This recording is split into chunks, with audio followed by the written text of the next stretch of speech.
भी अब देखना है कि जो लोग दोषी पाए जाते हैं सीट लॉस करने को लेकर उनके खिलाफ क्या कार्रवाई होती है और बैठक का निचोड़ क्या निकलता है, इस पर लगातार आप नजर बनाए रखिएगा। लवली, बहुत शुक्रिया आपका तमाम जानकारियों के लिए। खबरों में आगे बढ़ते हुए, लोकसभा चुनाव के मंथन के बीच ज्योति मिर्धा ने हनुमान बेनीवाल पर एक बार फिर से निशाना साधा। ज्योति मिर्धा ने कहा कि हनुमान बेनीवाल घालमेल की राजनीति करते हैं, बीजेपी में उनके लिए कोई जगह नहीं है। तो ज्योति मिर्धा लगातार हनुमान बेनीवाल पर निशाना साध रही हैं और साफ तौर पर आरोप उनकी ओर से लगाया जा रहा है कि हनुमान बेनीवाल बीजेपी में आना चाहते हैं, लेकिन अब उनके लिए कोई जगह नहीं है। सुनाते हैं और क्या कुछ कहा। जब से आए घोड़ाले चलने की इनको आदत है। आपने अभी जैसे देखा, जब पहले थे तो गहलोत साहब के बीजेपी के साथ में लड़के चुनाव जीते थे और उसके बाद गहलोत साहब के चरणों में जा पड़े थे और अभी भी ये कोशिश कर रहे हैं कि भाई किसी तरह बीजेपी के अंदर आकर के और किसी तरह घालमेल कर लें, क्योंकि इनको लगता है कि अपनी दुकान का शटर डाउन होता दिखाई दे रहा है। तो घबराहट सी रहती है और मुझे पूरा विश्वास है कि भारतीय जनता पार्टी की तरफ से उनको ना तो समर्थन मिलेगा और आने वाले समय में भारतीय जनता पार्टी मजबूती से चुनाव लड़ेगी और वो जिसको उतारना चाहे अपनी तरफ से मैदान में उतारे। और मैं तो कहूंगी कि वो हर बार जब चैलेंज करते हैं कि मैं अकेला चुनाव लड़ता हूं और मैंने पार्टी बनाई, तो भाई अब की बार मैं भी कहती हूँ कि अकेला आके चुनाव लड़ो। ये घालमेल करके दो पार्टियां एक साथ होकर के लड़ने का, बैसाखियों के सारे चुनाव लड़ने का काम बंद करो। तो ज्योति मिर्धा ने जुबानी जंग किया है, लेकिन चलिए अब आपको ये बताते हैं कि आखिर खामोशी क्या कुछ कहती है।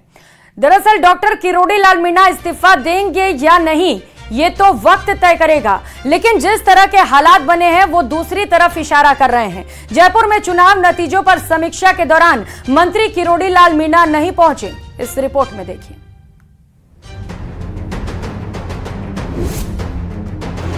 नहीं बोलूंगा। क्या है किरोड़ी लाल के मौन के पीछे की मंशा? नहीं बोलूंगा, अभी नहीं बोलूंगा। आखिर पत्ते क्यों नहीं खोल रहे किरोड़ी लाल? बिन कहे बहुत कुछ कहती है ये खामोशी। कैबिनेट मंत्री किरोड़ी लाल मीणा खामोश हैं। लोकसभा चुनाव के परिणाम को जारी किए हुए कई दिन बीत चुके हैं। चुनाव नतीजों पर मंथन का दौर जारी है, लेकिन किरोड़ी लाल मीणा कहीं नहीं है। वो ना सरकारी गाड़ी का इस्तेमाल कर रहे हैं, न ऑफिस जा रहे हैं। इतना ही नहीं, चुनाव नतीजों पर समीक्षा के लिए जिस बैठक को आयोजित किया गया उसमें भी किरोड़ी लाल मीणा नहीं पहुंचे। इस बाबत जब उनसे सवाल किया गया तो वो होठों पर उंगली रखते दिखाई दिए। नहीं बोलूंगा, अभी नहीं बोलूंगा। ये तस्वीरें अपने आप में वैसे तो बहुत कुछ बयां कर रही हैं, लेकिन तस्वीर पूरी तरह से साफ नहीं है। जयपुर में जिस समीक्षा बैठक में किरोड़ी लाल मीणा नहीं पहुंचे, उसमें उन्हें टोंक सवाई माधोपुर सीट का फीडबैक देना था। उनकी गैर मौजूदगी के चलते बीजेपी को टोंक सवाई माधोपुर का फीडबैक नहीं मिला। पिछले कई दिनों से किरोड़ी लाल मीणा के इस्तीफे वाले बयान पर सियासत भी जोरों पर है। ऐसे में उनका समीक्षा बैठक में ना पहुंचना लोगों को खटक रहा है। हालांकि किरोड़ी लाल मीणा ने अभी तक इस्तीफा नहीं दिया है, लेकिन उन्होंने सरकारी गाड़ी का इस्तेमाल करना बंद कर दिया है। इतना ही नहीं, किरोड़ी लाल मीणा अब सचिवालय में ऑफिस भी नहीं जा रहे हैं और विभाग की फाइल भी नहीं देख रहे हैं। ऐसे में राजस्थान के कृषि एवं ग्रामीण विकास मंत्री डॉक्टर किरोड़ी लाल मीणा ने मंत्री को मिलने वाली सरकारी सुविधा छोड़ दी है, जिससे राजस्थान में सियासत पूरी तरह से गर्म है। क्योंकि किरोड़ी लाल मीणा ने कहा था कि बीजेपी प्रत्याशी कन्हैया लाल मीणा की हार हुई तो मंत्री पद छोड़ दूंगा। अगर कन्हैया लाल हारा तो डॉक्टर किरोड़ी लाल नादरी में क्या जा रहा है, उसी दिन मंत्री पद छोड़ दूंगा। अब 4 जून को जब नतीजे आए तो दौसा सीट से बीजेपी प्रत्याशी कन्हैया लाल मीणा हार गए, जिसके बाद डॉक्टर किरोड़ी लाल मीणा ने एक्स हैंडल पर रघुकुल रीत सदा चली आई, प्राण जाए पर वचन न जाए लिखते हुए ट्वीट किया। हालांकि उन्होंने अब तक इस्तीफा नहीं दिया है, लेकिन विरोधी भी उन पर ट्वीट करके हमला कर रहे हैं। हालांकि बीजेपी प्रदेश अध्यक्ष सीपी जोशी उन्हें समझाने की बात करते नजर आए थे। किरोड़ी लाल मीणा इस्तीफा देंगे या नहीं, ये वक्त तय करेगा, लेकिन उनके इस खामोशी ने कई सवाल जरूर खड़े कर दिए हैं। सिरोही से न्यूज़ 18 राजस्थान के लिए प्रतीक सोलंकी की रिपोर्ट।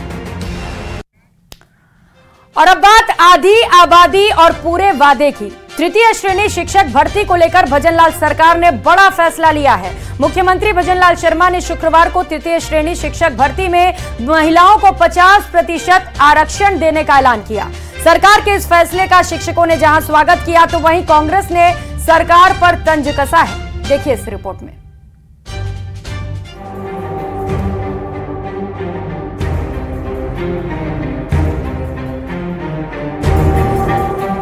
महिला सशक्तिकरण की दिशा में सरकार का बड़ा कदम।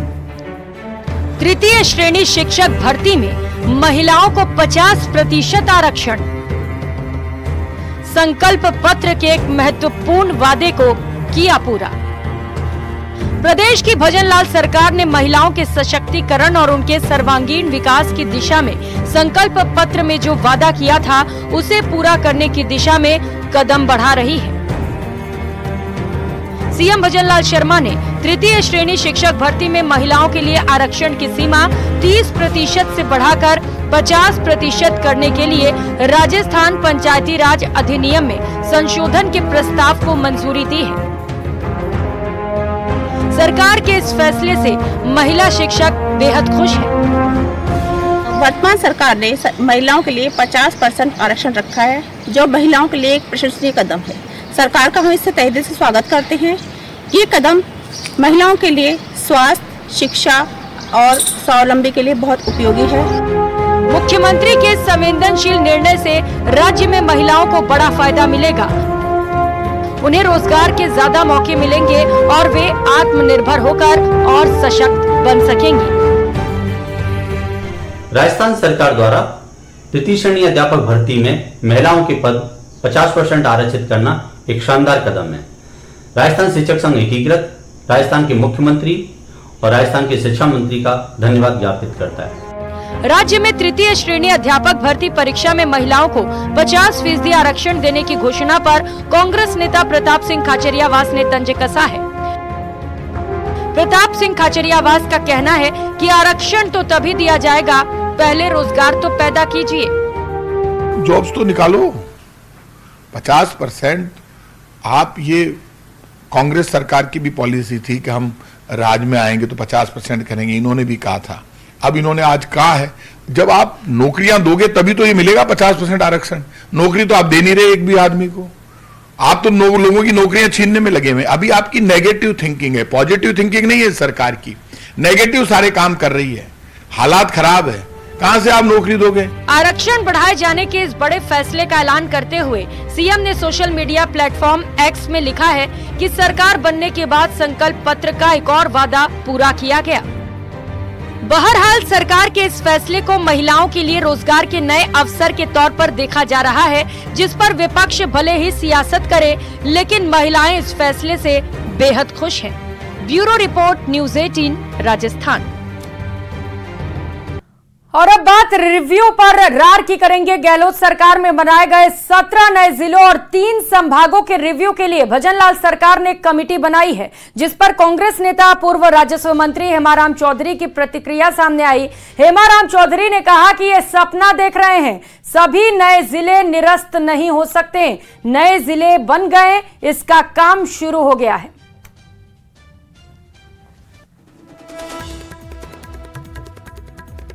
तो गहलोत राज में 17 नए जिले और 3 नए संभाग बनाए गए, लेकिन अब भजनलाल सरकार इन्हें लेकर रिव्यू करा रही है। सपना देख रहे हैं, ये कभी जिले वापस निरस्त तो नहीं हो सकते। जिलों का काम शुरू हो गया, सब हो गया, जिलों को निरस्त नहीं किया। तो वहीं डिप्टी सीएम प्रेमचंद बैरवा का कहना है कि कांग्रेस सरकार ने आनन फानन में नए जिले बनाए, जिससे कई परेशानियां सामने आई हैं। जनभवनों को ध्यान में रखते हुए ये जिले नहीं बनाए गए हैं। अब जनप्रतिनिधियों से संवाद कर जो कमियां रही हैं उन्हें दूर किया जाएगा। जनता से भी जानकारी लेते हुए सभी बातों का समावेश कर राहत पहुंचाने की कोशिश की जाएगी। फिलहाल कमेटी का गठन हुआ है और जल्द ही इस पर काम भी शुरू किया जाएगा।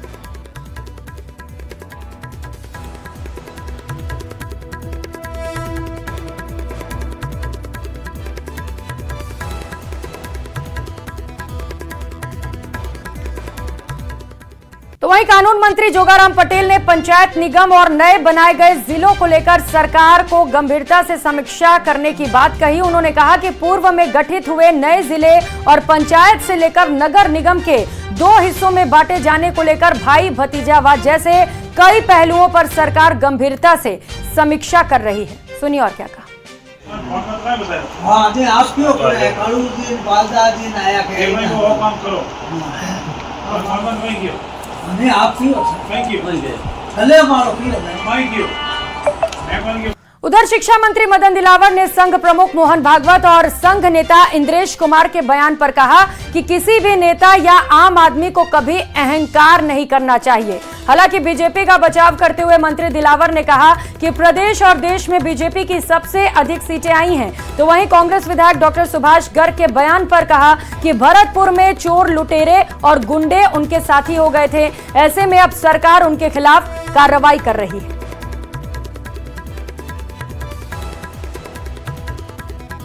क्या करे मैं नहीं जानता, लेकिन इन्होंने तो आतंकवादियों को अपना आका बना लिया था। चोर लुटेरे बदमाश गुंडे तो इनके साथी हो गए थे। हमने उन सबको दड़बे में बंद करने का काम कर रहे हैं, और जब दड़बे में बंद करने का काम कर रहे हैं तो चोर लुटेरे बदमाश गुंडे थे, उनके जो सरगना थे उनको पेट में दर्द हो रहा है।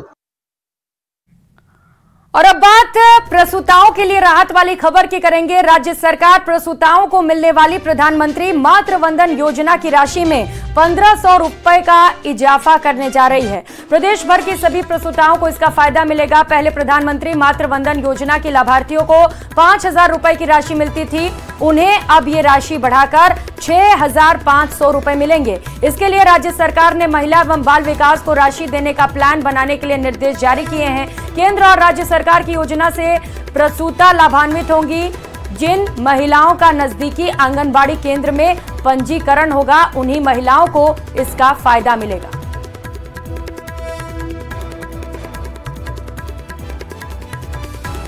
योजना सेंटर की स्कीम है अभी, जिसमें पहले बच्चे पे 5000 रुपये दिए जाते हैं और दूसरे बच्चे पे अगर लड़की होती है तो 6000 रुपये देता है। तो इस बजट में राज्य सरकार ने घोषणा की थी कि पहले बच्चे के जन्म के बाद हम 5000 के साथ में 1500 रुपये अतिरिक्त देंगे। उसका मॉडल हम लोग तैयार करवा रहे हैं, 2-3 दिन में इसका मॉडल तैयार हो जाएगा। तो 1500 रुपये अतिरिक्त जो राज्य सरकार की तरफ से दी है उनको ट्रांसफर करने की प्रक्रिया शुरू हो जाएगी। और खबरों में आगे बढ़ते हुए 3 जुलाई से विधानसभा सत्र शुरू होने जा रहा है, जिसे देखते हुए शिव विधायक रविंद्र भाटी का कहना है कि वो क्षेत्र के विकास के मुद्दों को मजबूती से उठाएंगे। आने वाले बजट सत्र में बाड़मेर और जैसलमेर क्षेत्र के लिए विशेष आर्थिक पैकेज की मांग करने की भी बात उनकी ओर से कही गई। सुनिए। 3 तारीख से विधानसभा सत्र शुरू होने जा रहा है और इसको लेकर के इस समय मेरे साथ मौजूद हैं रविंद्र सिंह भाटी, शिव से विधायक हैं। और क्या कुछ जिस तरीके का माहौल जयनारायण व्यास विश्वविद्यालय में देखने को मिला, और पहला आप अटेंड करने जाएंगे, क्या कुछ? बिल्कुल, पहला सत्र में बजट सत्र अटेंड करूंगा और मैं सरकार से ये निवेदन भी करना चाहूंगा कि बाड़मेर जैसलमेर को और यहाँ के युवाओं को एक विशेष दर्जा मिले, रिजर्वेशन मिले, और यहाँ पे स्थानीय जो कंपनियां हैं उनमें इनको वरीयता मिले।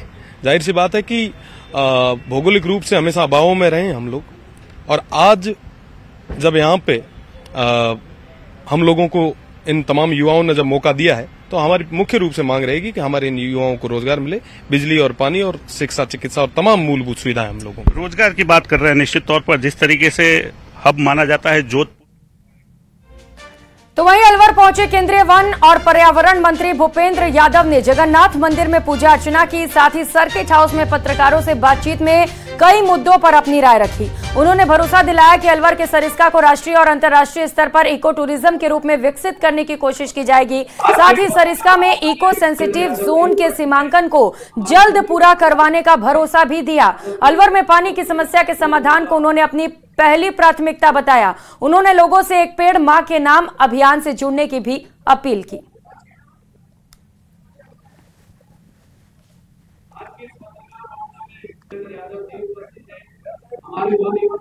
अपनी माँ के नाम पे लगाए, साथ में जाके लगाए, अगर उनकी स्मृति हो तो उनके पास फोटो के साथ लगाए।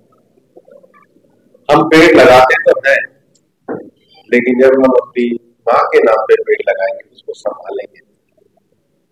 एक पेड़ को लगाने के बाद अगर 5 साल तक उसकी संभाल की जाए तो पेड़ स्थायी रूप से रहता है। मैं मानता हूं कि जलवायु परिवर्तन मंत्रालय जैसा मंत्रालय क्लाइमेट चेंज